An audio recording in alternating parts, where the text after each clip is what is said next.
এই জন্য আদর্শ পরিবারের আরেকটা বৈশিষ্ট্য হচ্ছে বাপ মাকে সন্তুষ্ট রাখতে হবে, বাপ মায়ের সাথে ভালো ব্যবহার করতে হবে। এবার একটা আদর্শ পরিবারের দিন কেমন হতে পারে এটা বলে বক্তব্য শেষ করে দেব। আদর্শ পরিবারের দিন শুরু হবে ফজরের সালাত দিয়ে। ফজরের সালাতে বাপ হোক ভাই হোক সবাই সবাইকে ডাকবে, একজন যাবে আর একজন যাবে না, এটা হতে পারে না। সবাই সবাইকে ডেকে মসজিদের সাথে সম্পর্ক থাকবে, মসজিদে যাবে। ফজরের সালাতের পরে ঘুমানো যাবে না, ফজরের সালাতের পরে ঘুমালে বরকত উঠে যায়, রুজিতে বরকত থাকে না। আল্লাহ রাসূল বলছেন ইন্নাল্লাহা জাআলা লিহাযিহিল উম্মাতা আল বারাকাতা ফি বুকুরিহা, আল্লাহ আমার উম্মতের জন্য বরকত রেখেছেন ফজরে। ফজরের সালাতের পর যেই ঘুমান, আপনি রিকশাওয়ালা হন, ভ্যান চালক হন, শিক্ষক হন, ব্যবসায়ী হন, দোকানদার হন, ফজরের সালাতের পরে যদি ঘুমান আপনার রুজিতে বরকত উঠে যাবে। ইবনুল কাইয়িম রাহিমাহুল্লাহ বলতেছে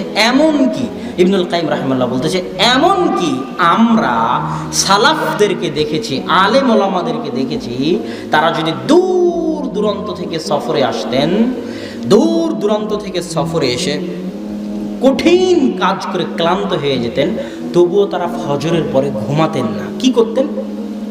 অপেক্ষা করতেন সূর্য ওঠা পর্যন্ত। সূর্য ওঠার পরে তারা ঘুমাতেন, যত কষ্টই হোক। কেন? সূর্য ওঠা পর্যন্ত আল্লাহর বরকত অবতীর্ণ হতে থাকে পৃথিবীতে। আর যদি আপনি ঘুমিয়ে যান, এই বরকত থেকে আপনি বঞ্চিত হবেন, রুজি রুটিতে বরকত কমে যাবে। এই জন্য আদর্শ পরিবারের বৈশিষ্ট্য হচ্ছে ফজরের পরে ঘুমাতে পাবেন না। ফজরের পরে কি হবে? কোরআন তেলাওয়াত হবে বাড়িতে। যে বাড়িতে কোরআন তেলাওয়াত হয় না ওই বাড়ি কবর। যে বাড়িতে কোরআন তেলাওয়াত হয় না ওই বাড়ি কবর। যে বাড়িতে কোরআন তেলাওয়াত হয় না ওই বাড়ি কবর। যে বাড়িতে কোরআন তেলাওয়াত হয় না ওই বাড়িতে কবর।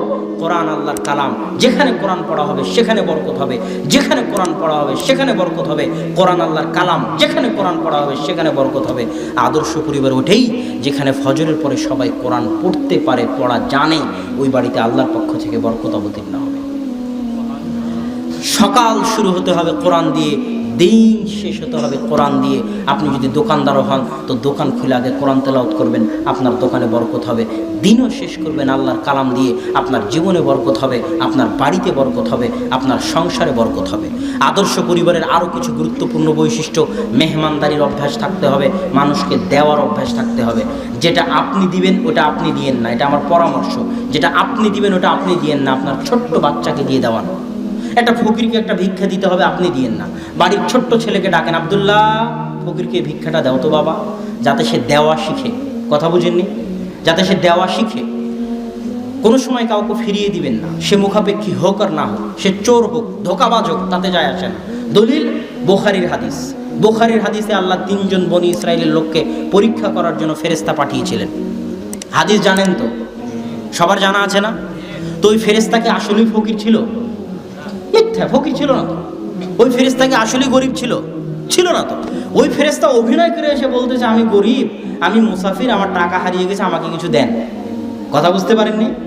তো তখন দেওয়াটা পরীক্ষা না পরীক্ষা নয়? পরীক্ষা।